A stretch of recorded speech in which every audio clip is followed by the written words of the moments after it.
Kita awali Sindo Siang hari ini dari Jakarta. Pemirsa, dua pabrik produksi helm dan mebel di pergudangan Miami Kalideres, Jakarta Barat ludes terbakar api.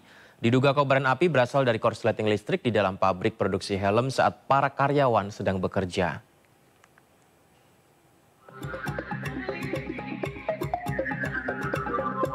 Kepulan asap pekat hitam disertai kobaran api seketika membakar pabrik produksi helm di kawasan pergudangan Miami Kalideres, Jakarta Barat. Hembusan angin kencang dan banyaknya bahan plastik serta zat kimia yang berada di dalam pabrik membuat si jago merah kian membara hingga pabrik produksi mebel yang bersebelahan turut terbakar. Petugas pemadam kebakaran yang tiba di lokasi berjibaku melakukan pemadaman api. Diduga api berasal dari korsleting listrik di dalam pabrik produksi helm saat para karyawan tengah bekerja. Dari listrik. Dari listrik? Iya betul. Langsung membesar ya? Iya langsung membesar Pak. Ya sih 24 jam dia ada semua simpan soalnya itu. Yang kebakar apa ya, bagian mana awal muncul? Di gudang sebelah terus melari ke belakang. Ke gudang mebel ini. Setelah 2 jam, kobaran api dapat dipadamkan oleh 17 unit mobil pemadam kebakaran Jakarta Barat yang dikerahkan ke lokasi. Kerugian materi ditaksir mencapai miliaran rupiah. Dari Jakarta, Miftahul Gani, iNews melaporkan. Pemirsa, sebuah bus pariwisata terbakar hebat di Jalan Lingkar, Salatiga, Jawa Tengah, Sabtu siang. Diduga bus mengalami korsleting pada bagian kelistrikan karena tengah diuji coba usai diperbaiki.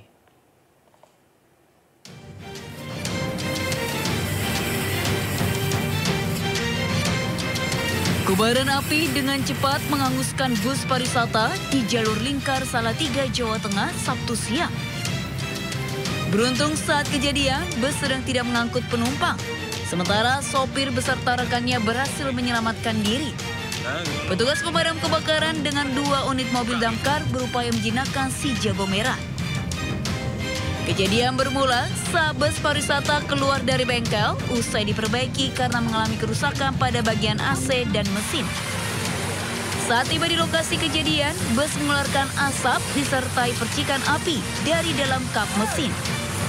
Diduga kebakaran terjadi akibat korsleting listrik pada bagian mesin karena bus tengah diuji coba usai diperbaiki. Ya, sudah diperbaiki, dicoba tenaganya ada enggak gitu Pak. Cuma itu aja. Bagian belakang atau konslet tadi? Itu konslet Pak? Ada apa Pak? Belakang itu enggak ada masalah apa-apa, terus tiba-tiba ada asap putih, terus saya berhenti spontan. Meski api berhasil dipadamkan, namun seluruh badan bus telah hangus terbakar. Akibat kejadian ini, arus lalu lintas sempat macet dari kedua arah Semarang-Solo. Dari Kota Salatiga, Jawa Tengah, Lurisa Lulu, iNews melaporkan. Akibat ikuti petunjuk Google Maps serta tak kuat menanjak, truk bermuatan kopi terguling di ruas jalur alternatif Dagogiri, Desa Mekarwangi, Kecamatan Lembang, Kabupaten Bandung Barat. Badan truk yang melintang menutupi jalan pemirsa dan mengakibatkan lalu lintas menjadi lumpuh.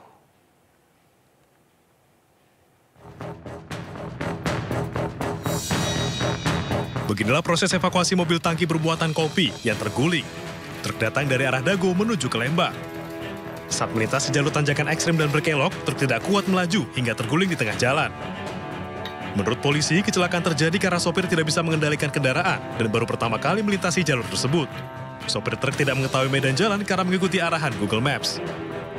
Baru pertama kali mengantar barang ke tujuan ke Lembang, kemudian supir menggunakan Google Maps. Dari situ supir tidak mengetahui jalan Lembang. Akhirnya yang diikuti sesuai dengan arahan Google Maps, sehingga jalan yang tidak layak untuk dilalui oleh kendaraan berat melintas ke lokasi ini. Tidak ada korban dalam kejadian ini, namun jalur penghubung Lembang dengan Kota Bandung sempat tidak bisa dilalui. Truk dievakuasi dengan menggunakan mobil derek, sementara barang-barang di dalam truk dipindahkan ke unit kendaraan lainnya. Dari Bandung, Jawa Barat, Yuwono, iNews melaporkan. Komisi Nasional Keselamatan Transportasi atau KNKT mendalami penyebab jatuhnya helikopter di tebing kawasan Suluban, Kuta Selatan, Bali. Sebelumnya kantor otoritas Bandar Udara Wilayah 4 menyebut helikopter terbang terlalu rendah dan pilot terlambat menghindari tali layang-layang.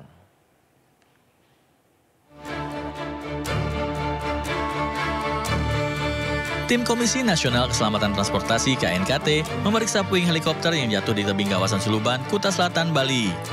Pemeriksaan meliputi pencatatan kondisi helikopter, termasuk benang layangan yang membelit bagian baling-baling yang diduga menjadi penyebab helikopter ini jatuh.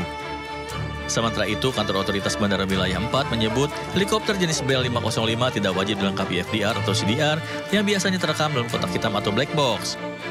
Tetapi semua informasi terekam di ATC Bandara Ngurah Rai terkait lokasi dan ketinggian terbang. Pihaknya mengatakan dari pantauan flight radar, heli terbang secara bertahap sampai ketinggian 1000 feet. Tidak berselang lama, heli mulai turun sampai akhirnya hilang dari radar di ketinggian 275 feet atau sekitar 100 meter di atas permukaan laut. Otoritas bandara menduga saat hilang dari radar itulah helikopter sudah terjatuh. Berdasarkan fakta di lapangan atau di tempat kejadian memang seperti itu. Yang kemarin saya lihat juga. Kebetulan saya semalam sudah melihat langsung ke lokasi kejadian.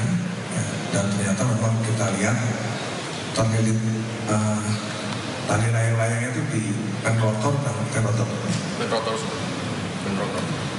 Ya. Sementara itu, 5 korban yang sempat dirawat di rumah sakit telah dipulangkan dan menjalani rawat jalan. Seluruh biaya pengobatan ditanggung PT White Sky Aviation sebagai operator. Terkait evakuasi puing helikopter baru akan dilakukan usai penyelidikan tim KNKT di lokasi selesai. Dari Bandung, Bali, Tim Liputan iNews melaporkan. Sejumlah massa aksi bela Palestina memadati kawasan Monas, Jakarta Pusat. Aksi solidaritas ini menolak keikutsertaan Israel di Olimpiade Paris 2024.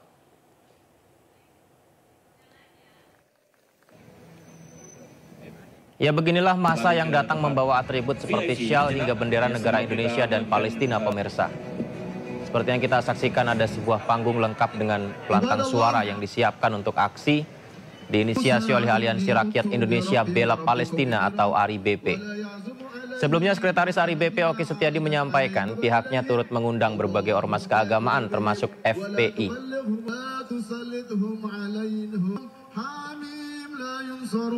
حميم لا ينصرون اللهم يا من بفضله إجابة يا من أجاب في سير مسرعة في حال قدام على نوح في العالمين يرى إلا مساكنه والحمد لله ويتم نعمته عليك وجيها في الدنيا والآخرة ومن المقرب الحي القيوم لا تأخذ. Demikian yang